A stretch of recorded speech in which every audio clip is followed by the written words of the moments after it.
선량한 마음으로 주님을 생각하고 순수한 마음으로 그분을 찾아라. 성부와 성자와 성령의 이름으로 아멘. 주님, 이제 주님을 만나려 합니다. 당신의 말씀을 들려주시고 당신의 말씀을 보여주시고 당신의 말씀을 만지게 해 주십시오. 저를 보시는 주님의 기쁨을 느끼게 해 주십시오. 저와의 만남을 기뻐하시는 우리 주 예수 그리스도를 통하여 비나이다. 아멘. 서로 사랑하여라. 요한의 첫째 편지 1장. 우리는 생명의 말씀에 관해서 말하려고 합니다. 그 말씀은 천지가 창조되기 전부터 계셨습니다. 우리는 그 말씀을 듣고 눈으로 보고 실제로 목격하고 손으로 만져보았습니다. 그 생명이 태어났을 때 우리는 그 생명을 보았기 때문에 그것을 증언합니다. 우리가 여러분에게 선포하는 이 영원한 생명은 아버지와 함께 있다가 우리에게 분명히 나타난 것입니다. 우리가 보고 들은 그것을 여러분에게 선포하는 목적은 우리가 아버지와 그리고 그분의 아들 예수 그리스도와 사귀는 친교를 여러분도 함께 나눌 수 있게 하려는 것입니다. 우리는 충만한 기쁨을 맛보기 위해서 이 글을 써 보냅니다. 우리가 그분에게서 듣고 그대들에게 전하는 말씀은 이것입니다. 곧 하느님은 빛이시고 하느님께는 어둠이 전혀 없다는 것입니다. 만일 우리가 어둠 속에서 살아가면서 하느님과 사귀고 있다고 말한다면 우리는 거짓말을 하는 것이고 진리를 좇아서 사는 것이 아닙니다. 그러나 하느님께서 빛 가운데 계신 것처럼 우리도 빛 가운데서 살고 있으면 우리는 서로 친교를 나누게 되고 그분의 아들 예수의 피가 우리의 모든 죄를 깨끗이 씻어줍니다. 만일 우리가 죄 없는 사람이라고 말한다면 우리는 자신을 속이는 것이고 진리를 저버리는 것이 됩니다. 그러나 우리가 우리의 죄를 하느님께 고백하면 진실하시고 의로우신 하느님께서는 우리의 죄를 용서하시고 우리의 모든 불의를 깨끗이 씻어주실 것입니다. 만일 우리가 죄를 짓지 않았다고 말한다면 우리는 하느님을 거짓말쟁이로 만드는 것이며 그분의 말씀을 저버리는 것이 됩니다. 요한의 첫째 편지 2장. 나는 믿음의 자녀인 여러분이 죄를 짓지 않게 하려고 여러분에게 이 편지를 씁니다. 그러나 혹 누가 죄를 짓더라도 아버지 앞에서 우리를 변호해 주시는 분이 계십니다. 그분은 의로우신 예수 그리스도이십니다. 그분은 우리의 죄를 용서해 주시려고 친히 제물이 되셨습니다. 우리의 죄뿐만 아니라 온 세상의 죄를 용서해 주시려고 제물이 되신 것입니다. 우리가 하느님의 계명을 지킬 때에 비로소 우리가 하느님을 알고 있다는 것이 확실해집니다. 하느님의 계명을 지키지 않으면서 하느님을 알고 있다고 말하는 자는 거짓말쟁이이고 진리를 저버리는 자입니다. 그러나 누구든지 하느님의 말씀을 지키면 그 사람은 진실로 하느님을 완전히 사랑하고 있는 것입니다. 이렇게 해서 우리는 우리가 하느님 안에 있다는 것을 알게 됩니다. 자기가 하느님 안에서 산다고 말하는 사람은 그리스도께서 사신 것처럼 살아야 합니다. 내가 사랑하는 여러분에게 써 보내는 것은 새로운 계명이 아니고 여러분이 처음부터 가지고 있던 옛 계명입니다. 그 옛 계명은 여러분이 줄곧 들어온 그 말씀입니다. 그러나 내가 여러분에게 써 보내는 것은 사실은 새 계명입니다. 어둠이 지나가고 참 빛이 이미 비치고 있기 때문입니다. 그 계명이 참되다는 것은 그리스도에게서 나타났고 또 그대들의 경험으로도 알 수 있습니다. 자기가 빛 속에서 산다고 말하면서 자기의 형제를 미워하는 자는 아직도 어둠 속에서 살고 있는 자입니다. 자기의 형제를 사랑하는 사람은 빛 속에서 살고 있는 사람이며 그는 남을 죄짓게 하는 일이 없습니다. 그러나 자기 형제를 미워하는 자는 어둠 속에 있으며 어둠 속에서 살아가기 때문에 그 눈이 어둠에 가려져서 자기가 어디로 가는지 알지 못합니다. 사랑하는 자녀들이여, 여러분의 죄가 그리스도를 통하여 용서를 받았기 때문에 나는 이 편지를 씁니다. 아버지 된 사람들이여, 천지창조 이전부터 계신 그분을 여러분이 알고 있기 때문에 나는 이 편지를 씁니다. 젊은이들이여, 여러분이 이미 악마를 이겼기 때문에 나는 이 편지를 씁니다. 어린 자녀들이여, 여러분이 이미 아버지를 알고 있기 때문에 나는 이 편지를 씁니다. 아버지 된 사람들이여, 천지창조 이전부터 계신 그분을 여러분이 알고 있기 때문에 나는 이 편지를 씁니다. 젊은이들이여, 여러분은 강하고 하느님의 말씀을 지니고 살며 악마를 이겨냈기 때문에 나는 이 편지를 씁니다. 여러분은 세상이나 세상에 속한 것들을 사랑하지 마십시오. 세상을 사랑하는 사람에게는 그 마음 속에 아버지를 향한 사랑이 없습니다. 세상에 있는 모든 것, 곧 육체의 쾌락과 눈의 쾌락을 좇는 것이나 재산을 가지고 자랑하는 것은 아버지께로부터 나온 것이 아니고 세상에서 나온 것입니다. 세상도 가고 세상의 정욕도 다 지나가지만 하느님의 뜻대로 사는 사람은 영원히 살 것입니다. 어린 자녀들이여, 마지막 때가 왔습니다. 여러분은 그리스도의 적이 오리라는 말을 들어왔는데 벌써 그리스도의 적들이 많이 나타났습니다. 그러니 마지막 때가 왔다는 것이 분명합니다. 이런 자들은 본래 우리의 사람들이 아니었기 때문에 우리에게서 떨어져 나갔습니다. 만일 그들이 우리의 사람들이었다면 우리와 함께 그대로 남아 있었을 것입니다. 그러나 결국 그들은 우리에게서 떨어져 나갔고 그것으로 그들이 우리의 사람이 아니라는 것이 분명히 드러났습니다.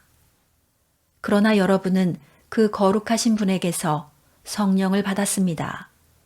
그러므로 여러분은 모두 참된 지식을 가지고 있습니다. 내가 이렇게 여러분에게 편지를 써 보내는 것은 여러분이 진리를 몰라서가 아니라 진리를 알고 있기 때문이고 또 진리로부터 거짓말이 결코 나오지 않는다는 것도 알고 있기 때문입니다. 누가 거짓말쟁이입니까? 예수께서 그리스도시라는 것을 부인하는 사람이 아니겠습니까? 이런 사람이 곧 그리스도의 적이며 아버지와 아들을 부인하는 자입니다. 누구든지 아들을 부인하는 사람은 아버지까지도 부인하며 그와 반대로 아들을 인정하는 사람은 아버지까지도 인정합니다. 여러분이 처음부터 들어온 것을 마음속에 간직하십시오. 여러분이 처음부터 들어온 것이 여러분의 마음속에 살아있으면 여러분은 아들과 아버지와 함께 살게 될 것입니다. 이것이 바로 그리스도께서 친히 우리에게 약속해 주신 영원한 생명입니다. 나는 여러분을 속이는 자들에 관해서 지금까지 썼습니다. 그러나 여러분으로 말하자면 그리스도께서 부어주신 성령이 여러분의 마음속에 살아계시는 한 아무에게도 가르침을 받을 필요가 없습니다. 그리스도께서 부어주신 성령은 여러분에게 모든 것을 가르쳐 주십니다. 그리고 그분은 진실하셔서 거짓말을 하지 않습니다. 여러분은 그 성령께서 가르쳐 주신 대로 그리스도와 함께 살아가시오. 그러므로 사랑하는 나의 자녀인 여러분은 그리스도와 함께 살아가시오. 그러면 그리스도께서 다시 오시는 날 우리가 자신을 갖게 되고 다시 오시는 그분에게 부끄러움을 당하지 않을 것입니다. 여러분은 그분이 의로우신 분이시라는 것을 알고 있습니다. 그리고 옳은 일을 하는 사람은 다 하나님께로부터 난 사람이라는 것을 알아야 합니다. 요한의 첫째 편지 3장. 아버지께서 우리에게 베푸신 사랑이 얼마나 큰지 생각해 보십시오. 하느님의 그 큰 사랑으로 우리는 하느님의 자녀라고 불리게 되었습니다. 우리는 과연 하느님의 자녀입니다. 세상 사람들이 우리를 알지 못하는 것은 그들이 하느님을 알지 못하기 때문입니다. 사랑하는 여러분, 이제 우리는 하느님의 자녀입니다. 우리가 장차 어떻게 될지는 분명하지 않지만 그리스도께서 나타나시면 우리도 그리스도와 같은 사람이 되리라는 것을 우리는 알고 있습니다. 그때에는 우리가 그리스도의 참 모습을 뵙겠기 때문입니다. 그리스도께 대하여 이런 희망을 가진 사람은 누구나 그리스도께서 순결하신 것처럼 자기 자신을 순결하게 합니다. 죄를 짓는 자는 누구나 하느님의 법을 어기는 자입니다. 법을 어기는 것이 곧 죄입니다. 여러분도 아시다시피 그리스도께서는 죄를 없애시려고 이 세상에 나타나셨던 것입니다. 그리스도는 죄가 없는 분이십니다. 언제나 그리스도와 함께 사는 사람은 죄를 짓지 않습니다.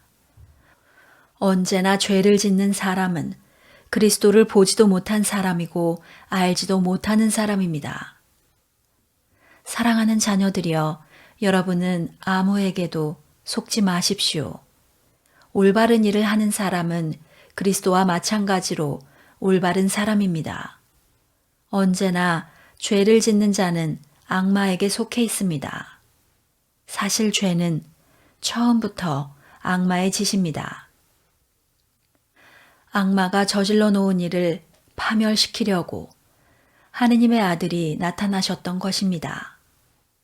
누구든지 하느님께로부터 난 사람은 자기 안에 하느님의 본성을 지녔으므로 죄를 짓지 않습니다. 그는 하느님께로부터 난 사람이기 때문에 도대체 죄를 지을 수가 없습니다. 옳은 일을 하지 않거나 자기 형제를 사랑하지 않는 자는 하느님께로부터 난 자가 아닙니다. 이와 같이 하느님의 자녀와 악마의 자식은 분명히 구별됩니다.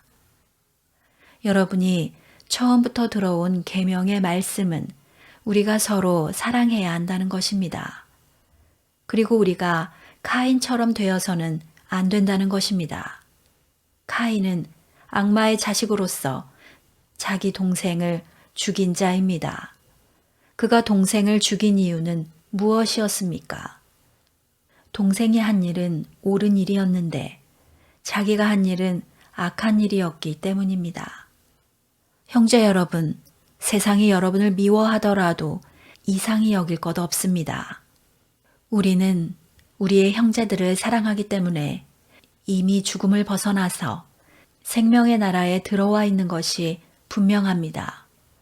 사랑하지 않는 사람은 죽음 속에 그대로 머물러 있는 것입니다. 자기 형제를 미워하는 자는 누구나 다 살인자입니다. 여러분이 아시다시피 살인자는 결코 영원한 생명을 누릴 수 없습니다. 그리스도께서는 우리를 위해서 당신의 목숨을 내놓으셨습니다. 이것으로 우리가 사랑이 무엇인지를 알게 되었습니다. 그러므로 우리도 형제들을 위해서 우리의 목숨을 내놓아야 합니다. 누구든지 세상의 재물을 가지고 있으면서 자기의 형제가 궁핍한 것을 보고도 마음의 문을 닫고 그를 동정하지 않는다면 어떻게 그에게 하느님을 사랑하는 마음이 있다고 하겠습니까? 사랑하는 자녀들이여, 우리는 말로나 혀끝으로 사랑하지 말고 행동으로 진실하게 사랑합시다. 우리는 이렇게 사랑함으로써 우리가 진리에 속해 있다는 것을 알게 되고 또 하느님 앞에서 확신을 가질 수 있습니다. 우리가 양심의 가책을 받을 때에도 그렇습니다. 하느님께서 우리의 마음보다 크시고 또 모든 것을 알고 계시기 때문입니다. 사랑하는 여러분, 우리가 양심의 가책을 받지 않을 때에는 하느님 앞에서 떳떳합니다. 그리고 우리가 무엇을 구하든지 하느님께로부터 다 받을 수 있습니다. 우리가 하느님의 계명을 지키고 있으며 하느님께서 기뻐하실 만한 일들을 하고 있기 때문입니다. 우리가 명령받은 대로 하느님의 아들 예수 그리스도의 이름을 믿고 서로 사랑하라는 것이 하느님의 계명입니다. 하느님의 계명을 지키는 사람은 하느님 안에서 살고 하느님께서도 그 사람 안에 계십니다. 하느님께서 우리 안에 계시다는 것은 우리에게 주신 성령을 보아서 알 수 있습니다. 요한의 첫째 편지 4장. 사랑하는 여러분은 자기가 성령을 받았노라고 말하는 사람들을 다 믿지 말고 그들이 성령이라고 주장하는 것이 과연 하느님께로부터 온 것인지 아닌지를 시험해 보십시오. 많은 거짓 예언자가 세상에 나타났기 때문입니다. 하느님의 성령을 알아보는 방법은 다음과 같습니다. 예수 그리스도께서 사람의 몸으로 오셨다는 것을 인정하는 사람은 모두 하느님께로부터 성령을 받은 사람이고 예수께서 그런 분이시라는 것을 인정하지 않는 사람은 모두 하느님께로부터 성령을 받지 않은 사람입니다. 그런 사람은 그리스도의 적대자로부터 악령을 받은 것입니다. 그 자가 오리라는 말을 여러분이 전에 들은 일이 있는데 그 자는 벌써 이 세상에 와 있습니다. 사랑하는 자녀인 여러분은 하느님께로부터 왔고 거짓 예언자들을 이겨냈습니다. 여러분 안에 계시는 그분은 세상에 와 있는 그 적대자보다 더 위대하십니다. 그들은 이 세상에서 나왔기 때문에 이 세상 일을 말하고 세상은 그들의 말에 귀를 기울입니다. 그러나 우리는 하느님께로부터 왔습니다. 하느님을 아는 사람은 우리의 말을 듣지만 하느님께로부터 오지 않은 사람은 우리의 말을 듣지 않습니다. 이렇게 우리는 진리의 성령과 사람을 속이는 악령을 가릴 수 있습니다. 사랑하는 여러분에게 당부합니다. 우리는 서로 사랑합시다. 사랑은 하느님께로부터 오는 것입니다. 사랑하는 사람은 누구나 하느님께로부터 났으며 하느님을 압니다. 사랑하지 않는 사람은 하느님을 알지 못합니다. 하느님은 사랑이시기 때문입니다.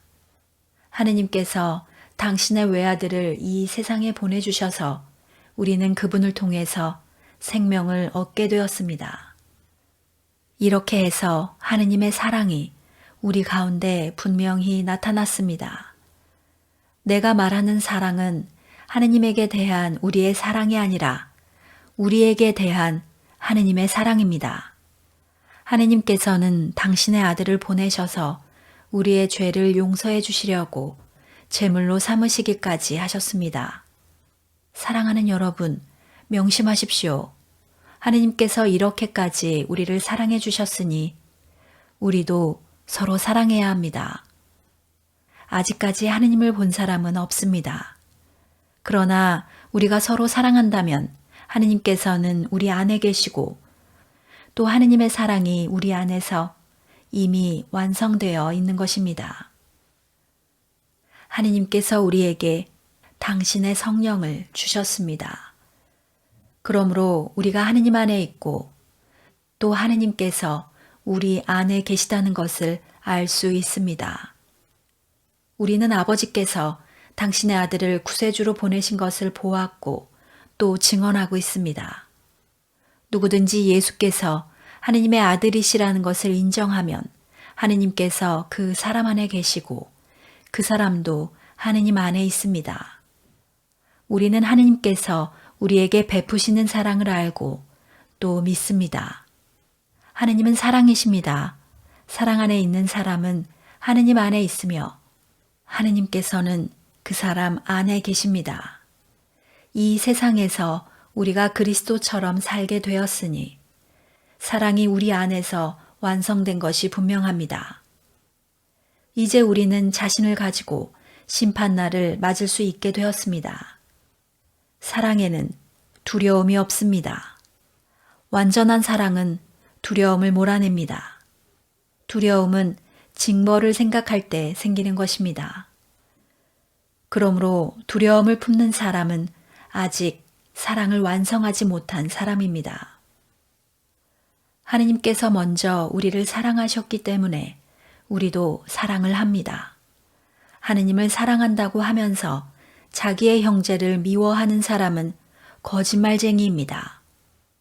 눈에 보이는 형제를 사랑하지 않는 자가 어떻게 보이지 않는 하느님을 사랑할 수 있겠습니까? 하느님을 사랑하는 사람은 자기의 형제도 사랑해야 한다는 이 계명을 우리는 그리스도에게서 받았습니다. 요한의 첫째 편지 5장. 예수께서 그리스도이심을 믿는 사람은 누구나 하느님의 자녀입니다. 하느님을 사랑하는 사람은 누구나 그 자녀를 사랑합니다. 우리가 하느님을 사랑하고 또 하느님의 계명을 지키면 우리가 하느님의 자녀를 사랑하고 있다는 것을 알 수 있습니다. 하느님의 계명을 지키는 것이 곧 하느님을 사랑하는 일입니다. 그리고 하느님의 계명은 무거운 짐이 아닙니다. 하느님의 자녀는 누구나 다 세상을 이겨냅니다. 그리고 세상을 이기는 승리의 길은 곧 우리의 믿음입니다. 세상을 이기는 사람은 누구입니까? 예수께서 하느님의 아들이시라는 것을 믿는 사람이 아니겠습니까? 하느님의 아들이 인간으로 오셔서 물로 세례를 받으시고 순환의 피를 흘리셨습니다. 그분이 바로 그리스도이신 예수이십니다. 그분은 물로 세례를 받으신 것뿐만 아니라 세례도 받으시고 순환의 피도 흘리셨습니다. 이것을 증언하시는 분은 성령이십니다. 성령은 곧 진리입니다. 증언자가 셋 있습니다. 곧 성령과 물과 피인데 이 셋은 서로 일치합니다. 우리가 사람의 증언을 인정한다면 하느님의 증언은 더욱더 인정해야 하지 않겠습니까? 이것은 하느님께서 친히 당신의 아들에 관해서 하신 증언이기 때문입니다. 하느님의 아들을 믿는 사람은 이 증언을 자기 마음속에 간직하고 있습니다. 하느님을 믿지 않는 자는 하느님을 거짓말쟁이로 만듭니다. 그런 자는 하느님께서 당신의 아들에 관해서 증언하신 것을 믿지 않기 때문입니다. 그 증언은 하느님께서 영원한 생명을 우리에게 주셨다는 것과 그 생명이 당신의 아들 안에 있다는 것입니다. 하느님의 아들을 모신 사람은 생명을 가진 사람이고 그 아들을 모시지 않은 사람은 생명을 가지지 못한 사람입니다. 나는 하느님의 아들의 이름을 믿는 여러분에게 이 글을 씁니다. 그것은 여러분이 영원한 생명을 갖고 있다는 것을 여러분에게 알리려는 것입니다. 무엇이든지 우리가 하느님의 뜻을 따라 청하면 하느님께서 우리의 청을 들어주시리라는 것을 우리는 확신합니다. 우리가 하느님께 청하는 것은 무엇이든지 다 들어주신다는 것을 알고 있으니 우리가 하느님께 청한 것은 이미 다 받은 것이나 마찬가지입니다. 어떤 사람이 자기 형제가 죄를 짓는 것을 볼 때 그것이 죽을 죄가 아니라면 하느님께 간구하시오. 그러면 하느님께서 그 죄인을 살려주실 것입니다. 사실 죽을 죄가 있습니다. 이런 죄를 지은 사람을 위해서 간구하라고 말하는 것은 아닙니다. 옳지 못한 일은 모두 죄입니다. 그러나 죽음에까지는 이르게 하지 않는 죄가 있습니다. 우리가 아는 바와 같이 하느님께로부터 난 사람은 누구나 죄를 짓지 않습니다.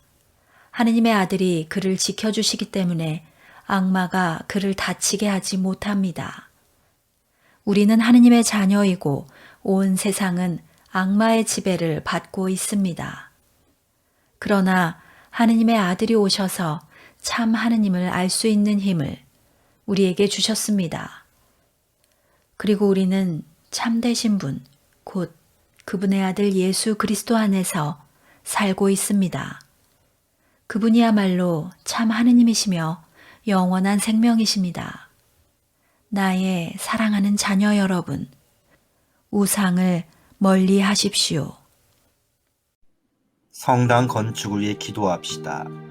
거룩하신 주님, 성령의 인도로 우리 안의 영과 마음을 매일매일 성찰하여 다시 오실 주님을 부끄럼 없이 맞이하게 도와주소서.